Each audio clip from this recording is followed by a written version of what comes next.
I wake up in the car, sweat trickling down my forehead like a leaking faucet. My mom in the front seat trembled, her soft, broken cry barely audible over the engine. Her fingers were dancing nervously on the armrest, keeping pace with her favorite classical tune play. And little did I know that this was the last time that I would see her express her soul in this simple yet heartbreaking way. And if I had known then what I know now, I would have done things differently. And that's why you need to hear this. My brother, he was next to me. He was lost in his music, had his headphones on, right? And I glanced at my stepdad in the driver's seat. His knuckles were white, gripping the steering wheel as if his life depended on it. I wanted to cry, to let it out, but confusion held me back. I thought, was this even real? Could a moment so fractured exist alongside those fragments of happiness just days prior? My mom winces as she massages her left hand. And I didn't know what it meant back then in that car. But that image has haunted me ever since. So a few days earlier, right? And picture this. I really want you to picture this. Close your eyes right now. We were at a beachside vacation home in a lavish neighborhood. The air carried the scent of new pavement, mingling with the saltiness of the sea almost. Sunlight bathed me, its warmth almost perfect temperature. And the summer wind was waving my hair around. It felt amazing. Almost picture perfect. Around 6 p.m., the setting sun streamed through the living room curtains. It was creating a golden glow in the entire living room, right? Center stage was a magnificent kitchen island. It was sleek and shiny and brown, has a nice finish on it. And my mom stood by the island, finally in the big kitchen she had always dreamed of, actually. And she was making one of her signature salads. She loved making salads. She was cutting a lemon. But then I noticed something odd. Because she was awkwardly cutting the lemon using only one of her hands. Her face was a mix of discomfort and focus. I had actually just returned from the ocean where I spent some time with a girl that I had met there on the beach, right? And for me, like, bro, I was feeling pretty accomplished. Like, imagine just meeting a girl in a vacation place and you come from kind of a sheltered upbringing, right? And she really liked me and I picked her up on that beach and I felt quite masculine, quite confident. Right, just meeting a girl in a place and going on a date with her the same day was something I always wanted to do. It was a victory, so to say, in my book. Right, and I was excited to tell my mom about it because I had this type of relationship with her. But the moment I saw her standing in that kitchen island, struggling with that lemon, my gut twisted. You ever walk into a room and just feel that something's off? Like, her eyes met mine, and a storm of emotions I saw in them. Shock, terror, fear flashing in her eyes.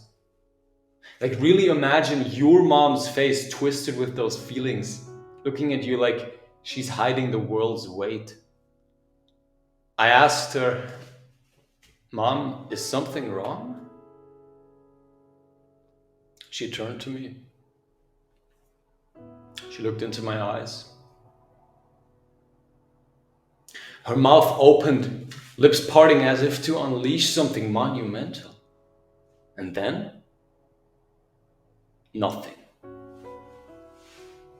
Nothing. She said nothing, but it was all there on her face: shock, terror, anger. And why was she silent? Because she's an incredible mom. She wanted to shield us, to maintain an illusion of normality while her world was crumbling. And in that silence of her saying nothing, I knew she was waging a war that she didn't want us to even know existed.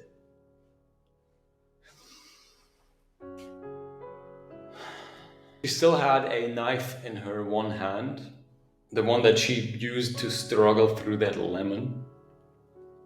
And she stood there, almost as if frozen in time. Her gaze was somewhat distant, even, not meeting mine anymore. Her other hand, lifeless, just hanging there, like limp by her side, like this.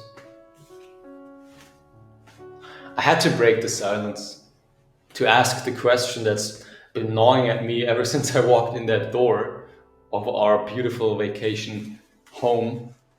So, someone in courage, I pointed at her hand that was hanging limp by her side and I asked her, "Mom, what's happening with your hand?" Her face twisted, a wrinkled forehead showcasing the internal struggle that she was undergoing. I saw how hard it was for her to even contemplate the words that she was about to say.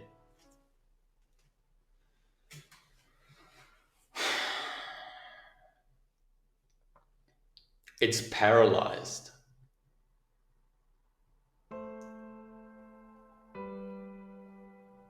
My heart didn't just sink. It felt as if it had plunged into a bottomless void. Okay, now I need you to really get this, all right? You have to understand this backstory, right? Listen, my mom was a concert pianist. Her entire existence hinged on her ability to create music, to touch those piano keys in a way that most people couldn't even dream of doing. And so really imagine this, right? You've been doing something that you're passionate about, something that isn't just a job, but your life's purpose. And now imagine you've been doing that for 40 years. And then, out of nowhere, in the blink of an eye, during a family vacation, no less, a family vacation that's supposed to heal, to bring us more together, your life purpose gets snatched away from you just like that. Just by the of a finger. Okay, now picture this, right? Imagine my mom standing there trying to consolidate me with a smile that just doesn't reach her eyes anymore, telling me that it's probably just a pinched nerve. You know, while she's like massaging her hand, her lifeless hand hanging to the side of her, and she attributes the sudden paralysis to something as trivial as a pinched nerve from hours spent on her computer composing. Well,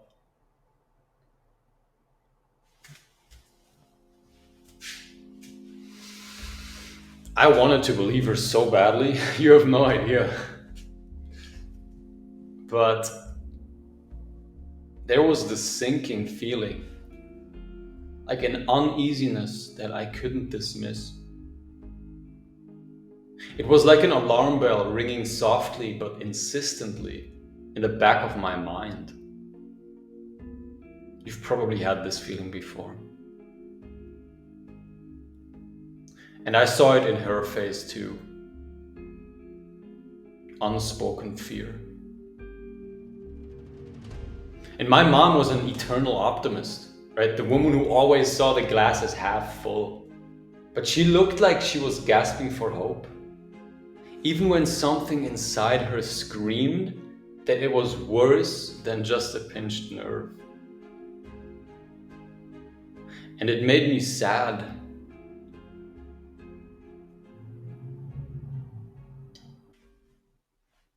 One month later,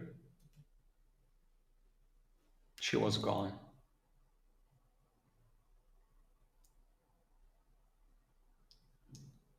gone. Just like that. We found out that it was cancer that had spread like wildfire through her body. And by the time that we knew it, it was too late.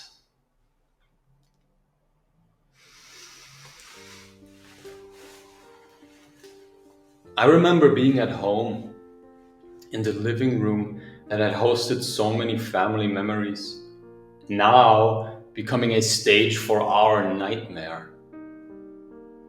And my mom was gagging over and over, uncontrollably. The tumor was pressing on her brain, robbing her of even the most basic human functions. Her eyes, they were wells of fear and sadness, asking questions that had no answers. The smell, the sounds, the atmosphere. It was like our home's energy was choked with the looming darkness, with the undeniable reality of her imminent passing. And I stood there, just rubbing her back for hours. I saw her life force ebbing away, as if someone slowly was turning down her light.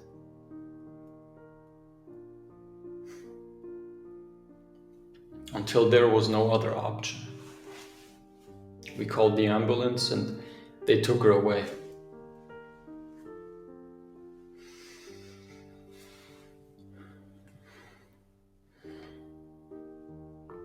She spent 33 days in the hospital.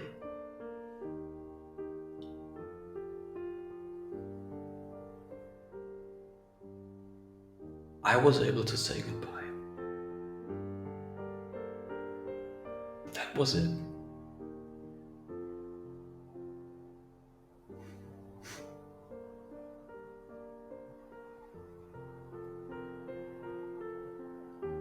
You know what my brother told my grandma after our trip before finding out about this?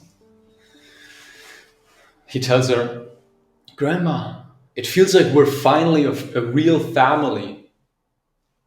A sentiment that he had been waiting to feel for years. But little did he know that we were on the verge of being shattered in a way that we never ever anticipated.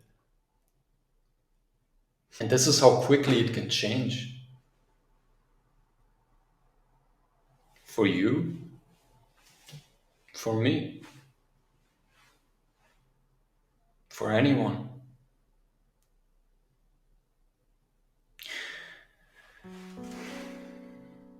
And so before I get into the actionable steps that I have, I'm gonna say something that's probably gonna shock a lot of you.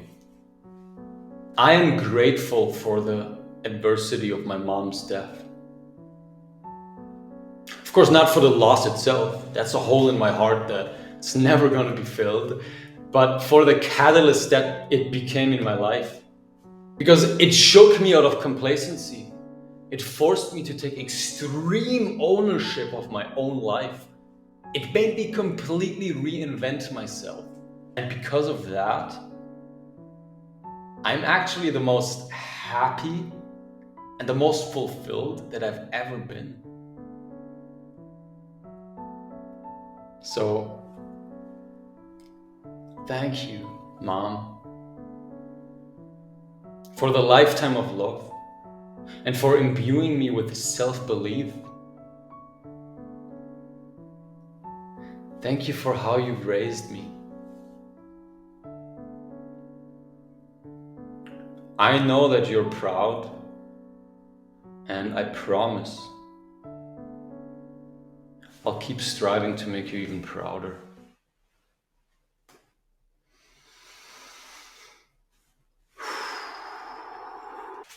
If you've watched until this point, first I want to thank you. And secondly, I have a newsletter which I'm writing, including stories like this They are letters that I would have wanted my younger self to read. And I put a lot of passion into them. And I wrote one about my mom. So if you want to find out more about her, which would be an honor, check that out. It's the first link in the description. You can just read that one blog post, or you can also sign up if you want to my newsletter. And thanks for watching so far. It means a lot to me that you take the time. Now, I'm going to say something that's going to trigger some people. All right? But imagine being the type of person who takes their family for granted. Those people who don't even try to make time for their own flesh and blood, who don't even try to put in the work to create harmony in their family. Not the people where it's actually difficult, right? Because some family members are like genuinely bad. Like, I know that. But those who would rather waste their hours on trivial pursuits than investing in family.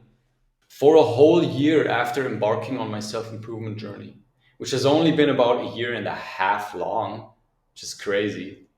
But I neglected to include my family in my plans for becoming a better man. I didn't see family as something that needed improvement or goal setting, like how I would view my fitness or my career or my business, right? We're all so hyper-focused on achieving personal goals, like hitting the gym, building habits, climbing the career ladder, making money, becoming a top 1% man. But what about family? Why aren't there goals for that? We somehow convince ourselves that it's not productive. You know, we get lost in the labyrinth of productive procrastination. Binge watching YouTube videos on self-improvement, thinking that we're being productive, while the people who care for us the most are just a phone call, a text, or a visit away. So really ask yourself this: what's more important? Missing out on potentially life-changing relationships with your family members? Or watching one more video on how to be more productive? All right, let's get into this. Right, the first actionable step is ridiculously simple, and it might even seem trivial, but trust me, the impact of this can be enormous if you're like me. You got no excuse not to do this, by the way. If you've watched until this point, you got no excuse not to do this.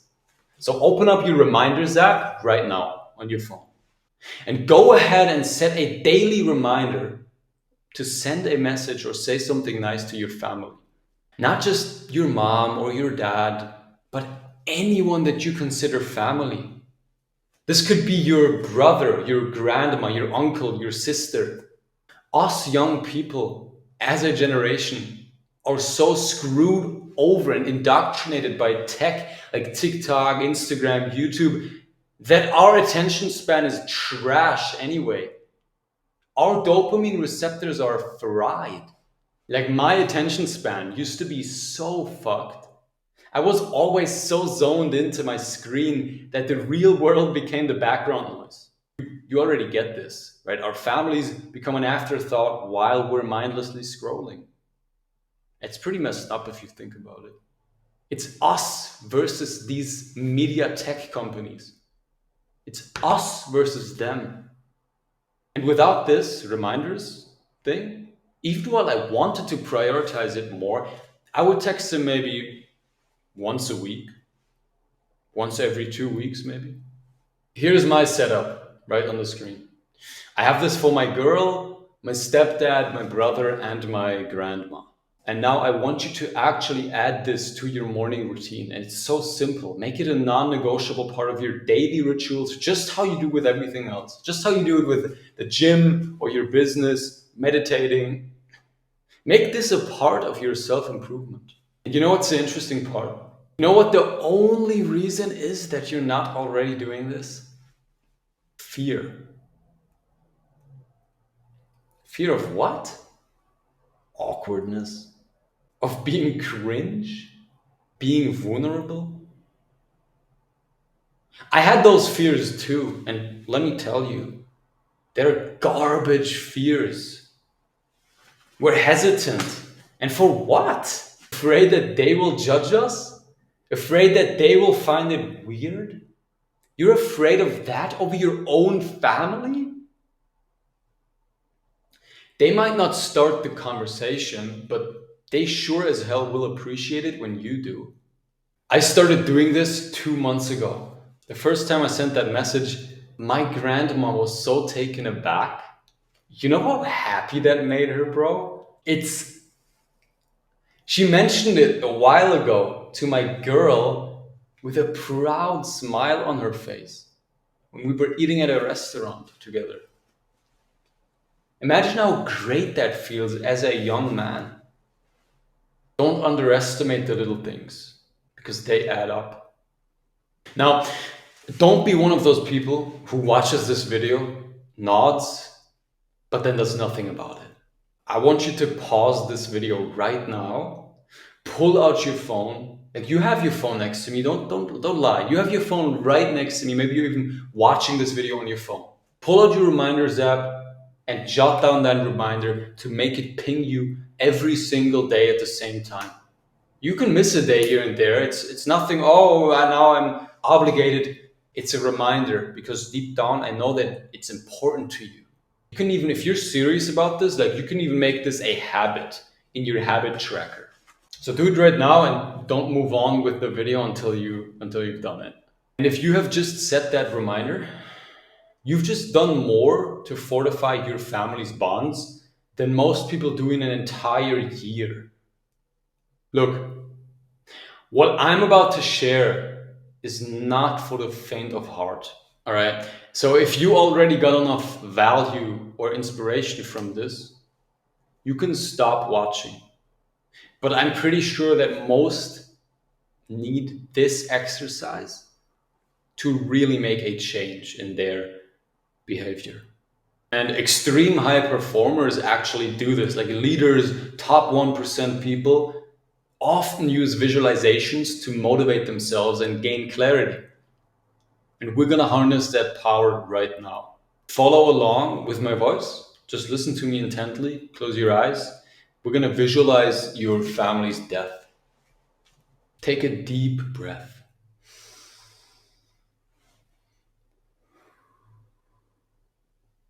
Visualize one of your family members in front of you, someone you're close with. This could be your dad, your brother, your grandma. Vividly imagine playing with them, enjoying time with them, laughing with them. Maybe even imagine a moment that you had with them that brought up these feelings. Now, imagine it's been a day, then 2 days, and they haven't come home or called. So you get kind of anxious. Like, you ask yourself, what if something happened? A chill goes up your spine as you think about all the terrible what ifs. Then you hear a knock on your door. So you walk towards the door. You know, your heart starts beating faster.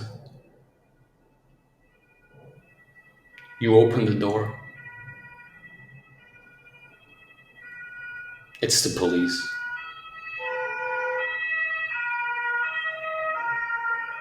Your heart starts racing. The police officer tells you, "I'm sorry to inform you, but he or she died. A drunk driver got them. It was a brutal scene. Their body must have been all ripped apart. They died instantly."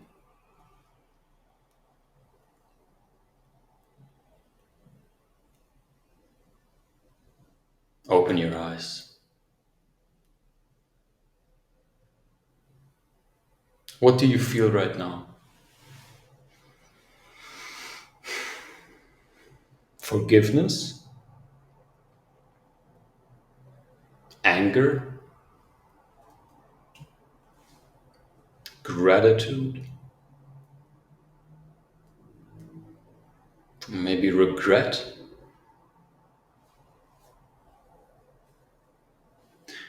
Whatever it is, it's legitimate. Write it down, dissect it, journal about it, really sit with it. And then ask yourself, what can you do right now to make sure that you have no regrets? Have you not been giving them the time that you think you want to give them? Is the relationship not where you want it to be? Are you treating them badly, maybe? I actually did this exercise after my mom had passed away. I had to confront all the things left unsaid, the time not spent. If you journal on it, if you sit with it, you'll start understanding what truly matters to you. And when you act on that understanding, your life transforms. You can do this with all sorts of visualizations, right? To truly uncover something in your brain. It is incredibly powerful. I do this every single day. This is not just about avoiding future regrets. It's about creating a present filled with meaningful connections and uncovering your authentic self. So take this as a wake-up call. Life's too short for regrets. Make it count. Look, I didn't share my story to have you pity me or marvel at my resilience. I shared it because I believe that in some way, we are all living similar stories. We all have our tragedies, our setbacks, and our opportunities for immense growth.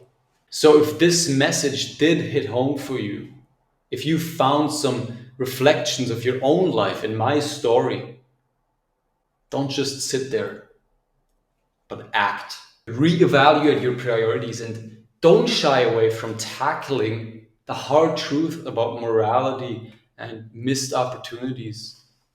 So now, if you've actually watched until this point, I want to congratulate you because your attention span is literally better than 99% of people.